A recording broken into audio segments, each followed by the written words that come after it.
Buenas tardes, Honduras. Buenas tardes a todos los televidentes que a esta hora sintonizan la señal de Telepaís, el canal de nuestra identidad. Una edición más del Personaje del Día, este espacio que Telepaís crea para poder destacar a estos hombres y mujeres que marcan y dejan una huella en nuestro país. En este momento en compañía de Brian Alberto Bueso Cruz, un historiador y también antropólogo. Bienvenido, Brian.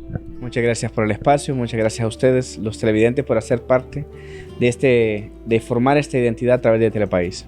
Ya muchas personas lo conocen, lo hemos entrevistado también en muchas ocasiones, pero este día vamos a tratar de conocer parte de su vida y también adentrarnos más a su infancia, su vida personal, su vida académica. Coméntenos, ¿de dónde nace esta iniciativa o este amor y pasión por los libros y la historia?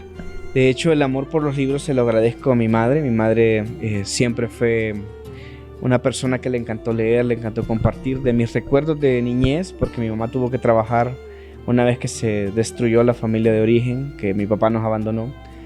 Uno de los recuerdos que más tengo es que ella me leía, compartía conmigo, me conseguía libros y nunca me cortó las alas en cualquier proyecto que yo tuviese de niño o de adolescente. A pesar de las limitantes económicas que fueron bastante grandes, hubieron momentos en los que solo había arroz, o sea, no había azúcar, no había sal, no había una papa, solamente era arroz y nada más, y esa era la comida. Momentos en los que había que irse caminando porque no había para el transporte de la época de colegio, que en su momento ir al Técnico Honduras, que fue donde me formé, como bachiller técnico industrial en electricidad, era electricidad electrónica, era muy titánico y muy complejo. Entonces ella siempre buscó ese acompañamiento que fue los libros, fue la música y fue la religión, puntualmente la religión católica, que fueron el cobijo y el abrigo que nos cobijaron a mi hermana y a mí durante nuestros años de infancia, adolescencia y en adultez, ¿verdad? El proceso de querer estudiar historia surge cuando salgo del convento de los franciscanos.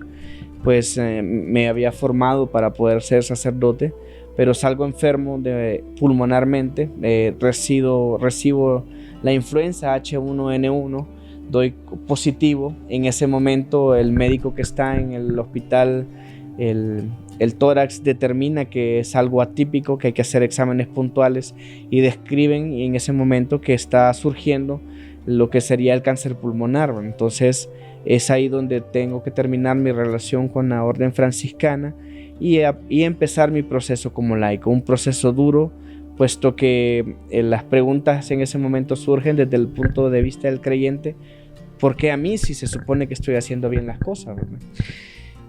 Este nuevo proceso de descubrirse lleva a que se tenga que trabajar desde diferentes rubros que no eran los míos, a volver a estudiar.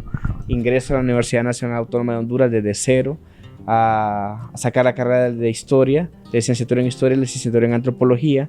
Conozco grandes profesionales que me hacen enamorarme de estas carreras, y en ese entonces la rectora Julieta Castellanos tenía una política de competencia en la cual los estudiantes que tenían ciertos grados honoríficos podían viajar a diferentes países a compartir, a aprender e incluso a debatir y a publicar sus hallazgos. Y la universidad fue una catapulta que me permitió brillar grandemente y recuperar mi fe y mi identidad, por así decirlo, en el proceso de querer enseñar y de transmitir el conocimiento histórico, religioso, económico, desde todas las áreas en las que me he podido desarrollar. A pesar de todas estas dificultades, continúa sus estudios y actualmente es docente universitario. Así es, he tenido la oportunidad, gracias a Dios, de ser docente de la Universidad Nacional Autónoma de Honduras, la Universidad Católica Nuestra Señora Reina de la Paz, ahora con el Seminario Mayor Nuestra Señora de Suyapa, y también trabajo como investigador y secretario general de las obras misionales pontificias en Honduras, lo cual me conlleva un trabajo a nivel regional centroamericano y también a nivel de continente.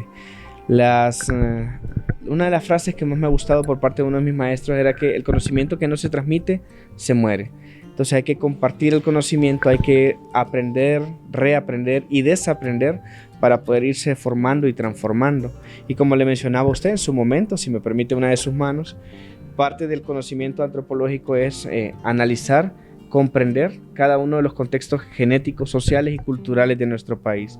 En este caso, Giselle tiene una deformación en una de sus muñecas que antropológicamente identificamos como las personas que tuvieron antepasados que se dedicaron a la pesca. También tiene pigmentación amarilla, pigmentación rosa y morada, lo cual nos hace identificar que tiene elementos que se mezclaron con los españoles que llegaron en la zona donde estuvieron los musulmanes, asiático y negro mongoloide. ¿Qué significa este examen así a grosso modo? Lo que nos brinda, nos permite comprender es que Honduras es una composición intercultural gigantesca, lo cual nos lleva a la necesidad de reaprender la historia de nuestro país para poder desaprender los errores historiográficos que hemos cometido, y menciono que hemos cometido a lo largo de muchos años, los que hemos sido educandos en materia de historia, porque a veces la historia lastimosamente la enseñamos solamente desde un libro y no la hacemos más vivencial y más atractivo hacia las nuevas generaciones. En un país que no se lee mucho, eso se convierte en algo titánico e incluso hasta aburrido o burdo. Qué interesante es que a través de rasgos se puede también determinar parte de los orígenes de una persona. Así es, de hecho ustedes pueden ver en algunos de sus familiares o algo que hay ciertos rasgos comunes: dientes superiores gruesos, inferiores delgados, prognatismo significa que tiene levantada parte de la boca o de la frente, o sea, la zona de las cejas. Estos elementos permiten identificar para los antropólogos ciertos patrones alimenticios y patrones culturales que nos permiten entender de dónde venimos, hacia dónde hemos venido y hacia dónde nos podemos dirigir. ¿Qué significado, qué importancia tiene esto dentro del patrón del historiador, el periodista, el doctor? Si yo identifico, por ejemplo, en su caso, que usted tiene un prognatismo leve en la zona de su boca, un poco elevado, eso significa que posiblemente tenga elementos de la tez negra, hablando de lo que se conoce, y que su resistencia hacia producir enfermedades como presión alta sea muy baja. Claro, eso está determinado por patrones alimenticios, genéticos, por composiciones de sus padres, ¿verdad? Pero es muy variable y es algo que usted puede limitar gracias a su herencia genética. Usted mencionaba también que existen, a través de rasgos, podemos definir si somos más de la zona sur, de la zona norte, etcétera.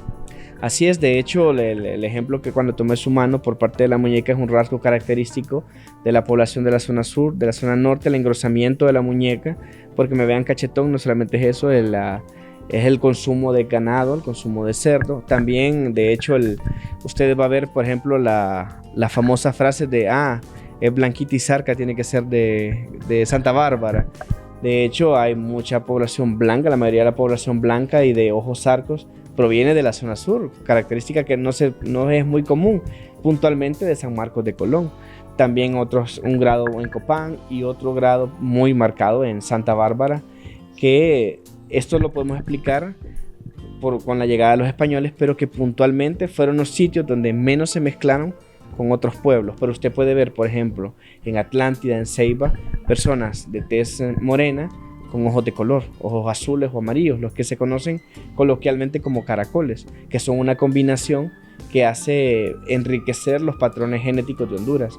Y Honduras fue el único país en toda Centroamérica en el que se permitió, por parte de la Iglesia Católica, abrió las puertas para que todo aquel que se quisiera casar podía hacerlo por enamoramiento. A diferencia de Guatemala, que era indio con indio, negro con negro, blanco con blanco, en Honduras la Iglesia dio luz verde para, si usted se quiere con él, cásese, ese es asunto suyo, a diferencia de otros países. Entonces, esa riqueza cultural, esa riqueza genética, hace que la identidad nacional sea muy difícil de poder construir, y en eso lo felicito, porque el Telepaís está haciendo un esfuerzo muy grande por crear una identidad a través de todos estos rasgos históricos, antropológicos y arqueológicos con el cual cuenta cada uno de los hondureños. Todo este conocimiento lo ha adquirido a través de la carrera de antropología. ¿Son pocos los antropólogos en el país? Sí, de hecho son muy pocos los antropólogos, también gracias a la carrera de historia del antropólogo, y ser antropólogo e historiador me permitió analizar al ser humano desde diferentes aristas. También el ser filósofo por parte de mis estudios dentro de la Iglesia Católica, que me permiten analizar al hombre desde sus preguntas básicas. ¿Quién somos? ¿Quién soy? ¿De dónde vengo? ¿Hacia dónde voy? ¿Y por qué voy hacia ahí? En ese entonces, esa fue mi pregunta. Ahora en adultez, porque en la juventud no tenía claro mi horizonte. Entonces, como le mencioné, fui jalacables, trabajé en televisión, en diferentes rubros. Fui técnico en electricidad, fui técnico en electrónica, trabajé en radio, trabajé en televisión, porque no tenía un horizonte marcado de qué podía hacer y la necesidad económica primaba. O sea, hay que trabajar para poder subsistir. El estudio es algo muy caro en Honduras. Un libro no lo encuentra por 50 lempiras. Un libro lo más barato es 300, 400 lempiras. Y estamos hablando que para una persona, por ejemplo, que es albañil, sacrificar 400 lempiras de su dinero es algo bastante complicado. Brian Bueso, historiador, ahora que nos ha comentado también todo lo que ha logrado en el transcurso de su vida, ¿qué le diría usted a su niño, a Brian de ¿qué? 12, 13 años? Pero esto nos lo va a contestar después de la pausa comercial. Usted no nos cambie, ya volvemos con más del personaje del día.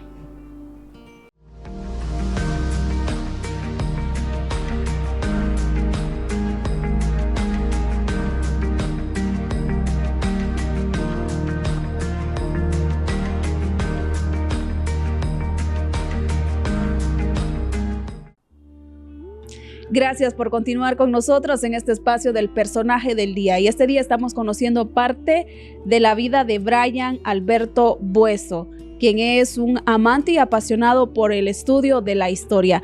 Antes de irnos a la pausa, le preguntaba, ¿qué le diría usted al Brian de la infancia, ahora que se ve ya una persona profesional y muy preparada?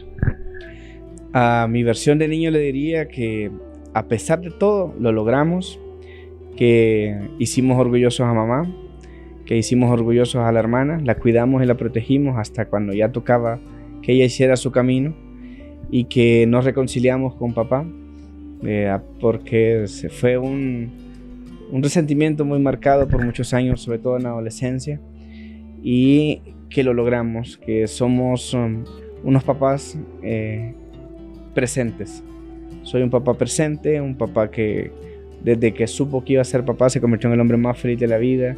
Cuidó, protegió, a veces me peleo con mis retoños, pero estoy ahí presente, que encontramos una muy buena mujer, una mujer que nos apoya, que nos ha hecho salir adelante, que es mejor que nosotros en varias ramas de la vida, y lo cual ha venido a fortalecer y enriquecer lo que quisimos ser. Tal vez no en el orden en que se pensó.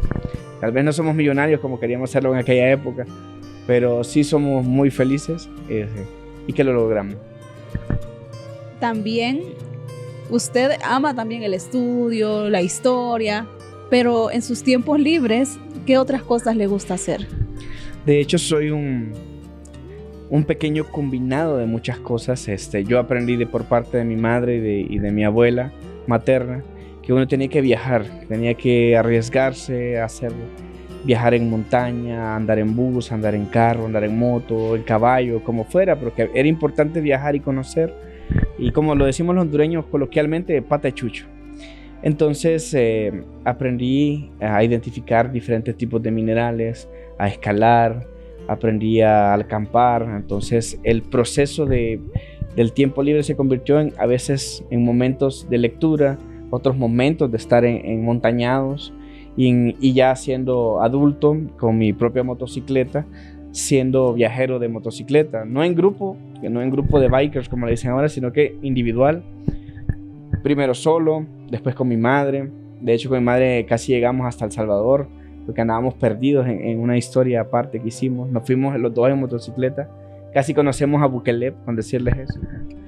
Con mi hermana, que viajamos por casi toda la zona oriente, recorrimos casi todo el oriente del país, con la persona que ahora es mi esposa, la cual jamás se había subido a una motocicleta, y que una anécdota que ella cuenta es que cuando los hermanos la vieron a ella montada en motocicleta, que llegamos a su casa en Santa Lucía, Francisco Morazán, dijeron: ya te perdimos, oficialmente ya te amarraron. Entonces el hacer estas actividades en el mar, en montaña, en motocicleta, a veces en auto, a veces en bus, a veces en caballo, a veces a pie, son gratificantes en el sentido de que, como decía José Luis Borges, el viajar quita el racismo y el leer quita el fascismo. ¿Por qué les menciono esto? Porque somos un país que no tiene una identidad total. Tenemos muchas identidades. Entonces, uno de los problemas que ha tenido Honduras a nivel de su historia es que no ha podido crear una identidad porque somos racistas entre nosotros mismos. Les pongo un ejemplo. Los de Tegucigalpa dicen que los de Comayagüela son sucios. Dicen que los de Santa Bárbara, por ser bonitos, les dicen que son de otro tipo de género. Y así sucesivamente. Entonces, el recorrer el país, recorrer otros países, le abre a uno otras alternativas, otras circunstancias, otros análisis, y le hace ser más humano, comprender más, entender más. También le hace ver las carencias, las necesidades y las grandes virtudes que uno ha tenido a pesar de muchas necesidades que uno pueda vivir. Algo que usted ha mencionado bastante importante es la identidad. ¿Considera usted que se está perdiendo la identidad en nuestro país, tomando en cuenta que en Telepaís tratamos de resaltar la identidad nacional?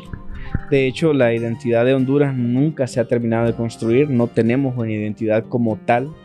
El proceso de conformación de la identidad nace en 1836, una vez caída la Federación Centroamericana, empiezan los liberales a querer ser una identidad de nación en la joven Honduras. Menciono liberales, no el Partido Liberal actual, sino los pensamientos liberales, que son de raíz francesa. Toman de parte de los indígenas a Lempira, de parte de los grandes pensadores a Morazán, de los académicos a Valle, y así sucesivamente empieza la construcción del altar de los héroes. Pero no se consolidó porque Honduras tuvo un momento histórico muy revuelto, muy conflictivo, lo cual impidió desde la materia económica, social, poder crear una identidad de nación, y que dentro de nuestra historia solo hay dos elementos por el momento que nos unen como hondureños, que es uno, la Selección Nacional de Fútbol, ahí todos somos hondureños, todos somos catrachos, y el segundo sería por parte de la religión, puntualmente la festividad de la Virgen de Suyapa por parte de la fe católica, lo cual conglomera a todos los pueblos con una identidad hondureña en estos dos ámbitos, el religioso y el futbolístico. Lo ideal sería partir como ustedes lo hacen, tomar los puntos a favor, los puntos en contra, y reconstruir y construir una identidad nacional, reconstruir los avances que hicieron nuestros antepasados y construir nosotros para la generación actual y la que viene una identidad nacional, porque parte de que tengamos muchos problemas sociales y culturales es porque no tenemos una identidad nacional. ¿Por qué se adopta como que solo el exterior es bueno? Porque consideramos que nuestra cultura está por debajo de la cultura norteamericana, de la cultura europea, cuando ustedes pueden ver a grandes hondureños triunfando en el extranjero. De hecho, uno de los grandes científicos de Google pertenece a Honduras, quien ayudó a hacer la fórmula de programación para la barra de búsqueda de Google, que nosotros la usamos todos los días, cada vez que buscamos algo en Google, y fue un hondureño, pero que por las condiciones sociales y económicas del país tuvo que emigrar hacia Estados Unidos para encontrar una oportunidad. Si no hay una identidad, no hay una cultura, y si no hay una cultura, no se puede admirar, y quien no admira no puede amar, y quien no ama no va a valorar.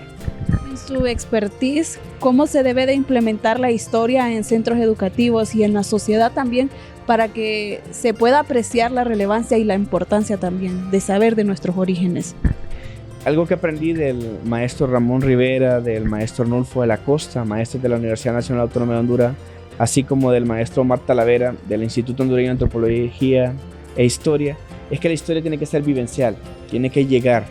Es decir, tal vez no podemos llevar a los niños, a los adolescentes a Copán, pero sí los podemos llevar al Parque La Concordia, un parque que reúne los principales centros mayas de Centroamérica y puntualmente de México. Podemos conocer de la historia virreinal por medio de nuestras iglesias, de la arquitectura de nuestros palacios. Son elementos que tenemos en nuestros pueblos, en nuestras ciudades principales, y que podemos visitar. Si vamos a hablar de Morazán, ir al museo de la Casa Morazán. Si vamos a hablar de la riqueza cultural de la Iglesia Católica, visitar y ver todos los detalles que tiene el altar de la iglesia del Catedral de Tegucigalpa y la Iglesia Catedral de Comayagua, por solo citar algunos ejemplos. El solo enseñar la historia desde un libro y volverlo de forma tradicional, como decimos, a garrote, vuelve la enseñanza a la historia tediosa, complicada. ¿En qué sentido les menciono? Según los datos de la ONU, Honduras es uno de los países menos lectores del mundo. ¿Qué significa esto? Que si nosotros entendemos que no somos muy lectores, pero aún así queremos enseñar a través de la lectura, estamos combatiendo y estamos queriendo pescar en río seco. Muchísimas gracias. Ya para concluir, ¿cuál es el mensaje que le podemos brindar a los jóvenes que nos están viendo? Siempre hay una frase que admiré mucho de Walt Disney y que no entendí hasta ahora en mi vida, de que decía: persigue tus sueños y haz lo que te haga feliz, porque el que hace lo que lo permite ser feliz, tarde o temprano llegará al éxito. En ese sentido, es decir, siempre van a hablar de tu carrera, siempre habrán problemas, siempre habrán dificultades. Lo importante es seguir adelante. Siempre dirán: periodistas, hay muchos periodistas. Abogados, todos son ladrones. Políticos, todos son corruptos. Historiadores, se van a morir de hambre. Antropólogos, solo en México hay trabajo. Hay que hacerse espacio, es difícil, es complicado. Hay momentos en los que uno dice: ay, debía haber sido ingeniero o político. Pero siempre se puede. De hecho, uno de los libros por el cual yo decidí tomar ese nombre y ponérselo a mi hijo mayor fue el Demian, de Hermann Hesse, un autor judío-alemán, el cual en este libro plantea que como joven, hay que replantearse qué puede hacer uno de su vida para la sociedad y para las personas que los rodean. Y es a partir de ahí donde podemos hacer una mejor sociedad y mejores personas. Muchísimas gracias, Brian, por compartir con nosotros parte de su historia, vida personal y también su proceso académico. Esto ha sido todo por hoy del personaje de este día. Recuerde seguirnos a través de nuestras diferentes plataformas digitales. No nos cambie porque la programación continúa. Se despide de ustedes Giselle Flores en cámaras de Cristian Castro. Será hasta una próxima edición.